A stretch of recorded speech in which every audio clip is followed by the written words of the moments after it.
Paul, thanks a lot for making time to speak to us. As AquaGib CEO, can you give us an update on the repair work here on Europa Advance Road, or more accurately, the rerouting of the salt water to be able to feed the reverse osmosis plants that sit inside the rock just up from here? No problem, Jonathan.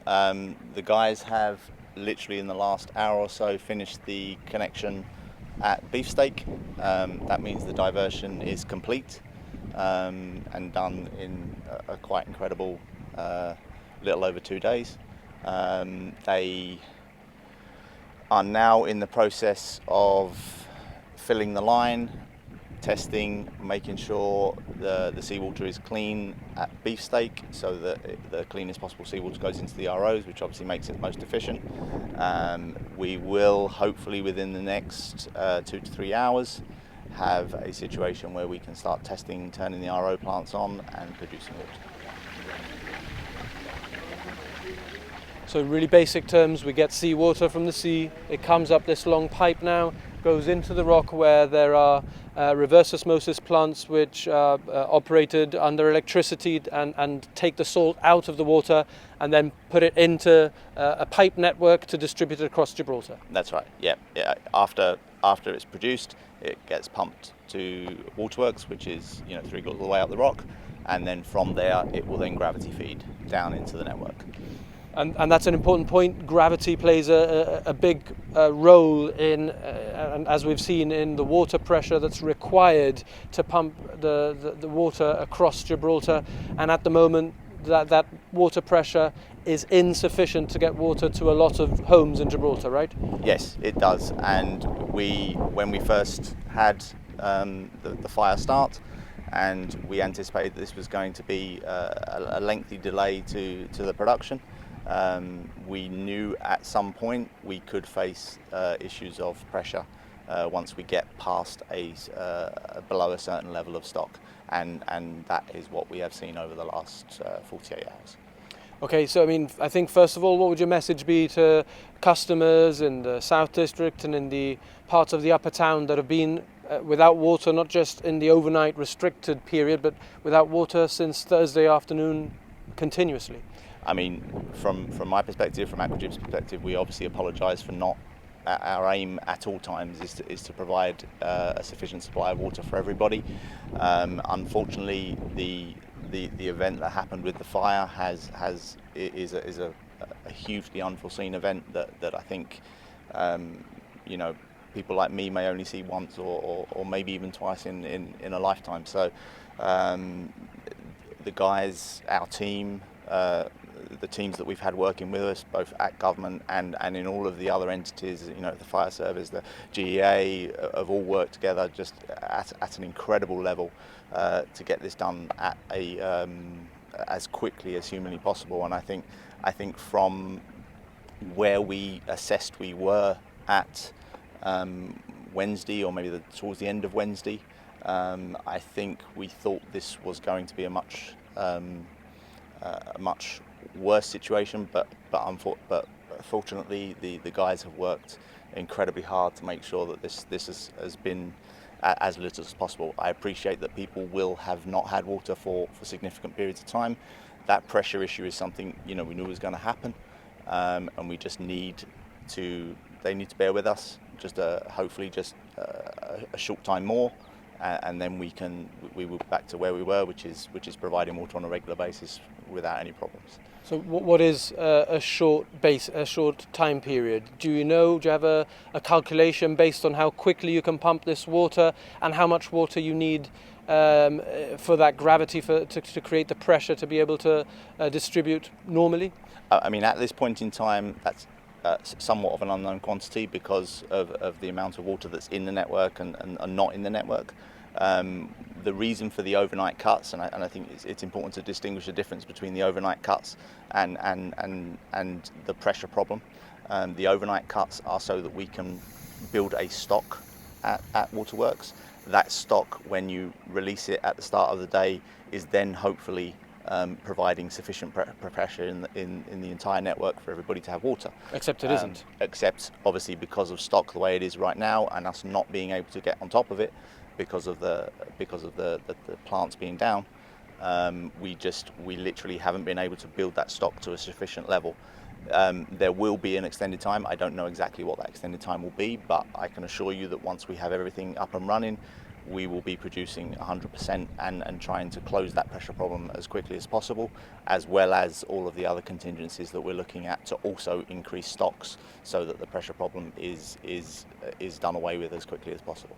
So with those who don't have any water at all at the moment in their homes in mind, and to manage their expectations, what's your best guess as to when you think there'll be some return to normality, or return to some normality?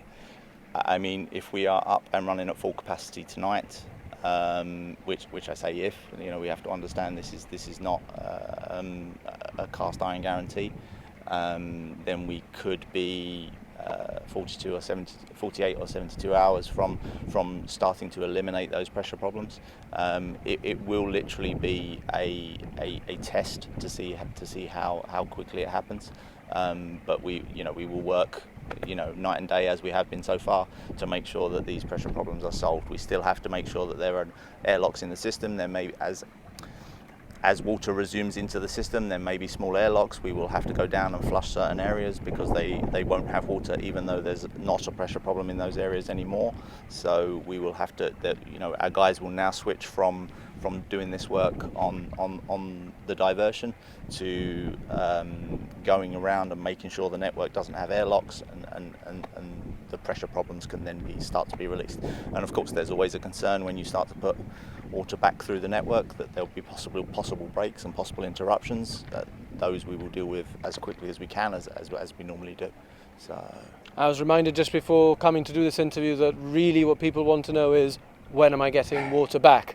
So if I understand your answer correctly, what you're saying is Monday night, Tuesday night, if things go well. There should be some return to normality. I would like to think that's a possibility.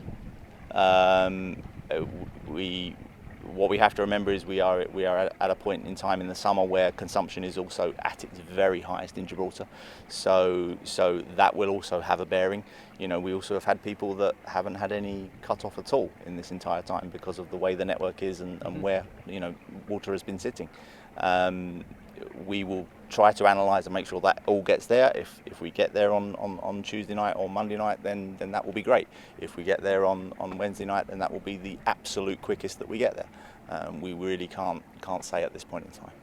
Okay, so a few more questions if I can, Paul.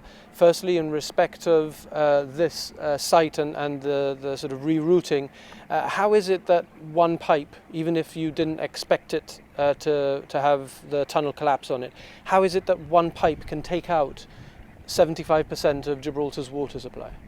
I mean, the production is built where it is, and we have the 2 RO units, one at Waterport and one here. It is I would say a freak occurrence that there has been a fire in the supply pipe where it was, or in the chamber by the supply pipe where it was. That fire could have been 25 or 50 meters in a slightly easterly direction, and we may not have had any damage to the pipe whatsoever. So we're talking about a bizarre event, and that is where we are, and that's what we've dealt with. But notwithstanding, if you look at a network and you're looking at it from a design perspective and you're thinking where your weak points are, were you aware and were you sort of conscious of the fact that should this pipe, for whatever unlikely reason, as you've explained, should that pipe go down, it would have such a big impact? Were you aware that this was a weak point? I don't think you can ever be aware of the weak points. It's nice to think that we can think of everything. I think it doesn't matter how many fantastic technical minds like I have back at base. It is literally impossible to think of every possible eventuality. We have security of supply in the respect of having 2 locations where we have RO plants. We're investing at Waterport to have a more equalised level of production, which will be coming online by the end of 2022.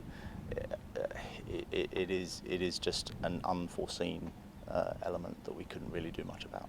And what about the reservoirs that Gibraltar has? If I can quote from your report, a report that you published in 2021 said that AquaGib has 13 reservoirs with a total capacity of 70 million litres. Have those been used?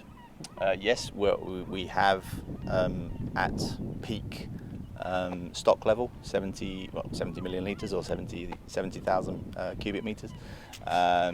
In stock, we were at peak stock at the start of this year, and you know, we're not particularly in a position where we wouldn't normally be, given that we have you know, summer consumption is extremely high, and normally stocks do drop a little during the summer. So we're not in an abnormal position before this event happened, so to speak. So we had some reserves, but they just haven't been enough to carry us through. They just haven't been enough to carry through what has happened here. So what reserves did we have at the start? At the start of this, on Wednesday, we had about 30,000 cubic metres, so roughly 45 to 50% of stock, and that is not abnormal for the time of year. We've seen an increased amount of consumption in 2022, and a quite significant increase in consumption in 2022, and we just didn't really, we would never have foreseen this level of production shutdown. So I mean, lessons to be learned though, right? Because I mean, it was a freak occurrence, but there now appears to be sort of this pipe and this ability to get the salt water up to these plants has taken on extra significance in recent days, to put it mildly. There are always lessons to be learned from something like this, from any abnormal event that you maybe don't foresee. We will learn lessons. Everybody will need to do full autopsies on what has happened and how we solved the situation, and what we possibly could do better in the future. We will take those and we will implement them accordingly. No one ever wants something like this to happen, but when it does happen, then there's always good learning that can come out of it. What I've learned very quickly in the last few days is that the guys have done an incredible job, and I think from what we thought the diversion was going to take to what has actually happened is quite incredible. To just literally half the time that you're going to do the diversion is immense, and I think there's a lot of credit that should go to the teams for that. And that's not just my team, that's everybody that's been involved, even down to the people that have been supplying bottled water down on the streets and stuff like that, because that's been local companies and local suppliers have helped and things like that. All of that it means that you learn a lot in these kind of times. How significant is the water that's coming in from Spain? Have you been able today, I think you have, to get it into the system after a little bit of a delay? Talk to us a little bit about the logistics there, and how much is going in and what difference it may or may not make. We have trucks coming in from Spain, and they're coming in on, I think today was 6 trucks. They were working on a cycle of going back and forth to where they were collecting the water from, which was in Sotogrande, and bringing across. We've developed a robust way of getting the water off in the quickest possible manner and into our system, so that it can get up to waterworks and build stock as quickly as possible. In real terms, if we talk about how much of an impact do they have, they don't have as big an impact as maybe, it depends on the day of the week. At the weekend, you could say they provide 50% of a day, but on a weekday they may only provide 10%. So that is literally the difference between how we use water in Gibraltar. Okay, and in respect of the process through which that happens, do you have to test the water when you receive it before you put it into the system? Yeah, it's all tested in line as it comes in. We have people there we have our teams there online making sure that water is tested as it comes in, so that there's no risk, and then it goes literally straight into the network and pumped up to the top of the rock. So you don't need to wait for the results to come back or anything? We have online testing which solves that issue. So. What do you mean? You see the results immediately? See the results immediately. Until normality resumes, I suppose that AquaGib will continue with the contingency measures of getting water bowsers close to those who need them and bottled water as well. Yeah. The guys are doing a fantastic job at base to make sure that we provide bowsers on a regular basis at different sites. We have people distributing bottled water.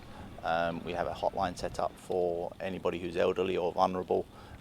We have that manned at our office. And then obviously for our people are going out and delivering to those people as and when necessary. All of that will continue to happen.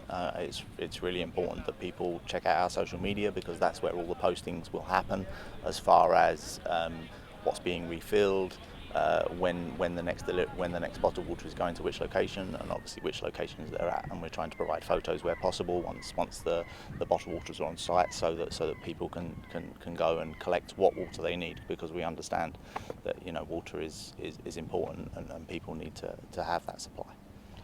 Must have been, to put it mildly, a difficult few days for you and your team. What's morale like?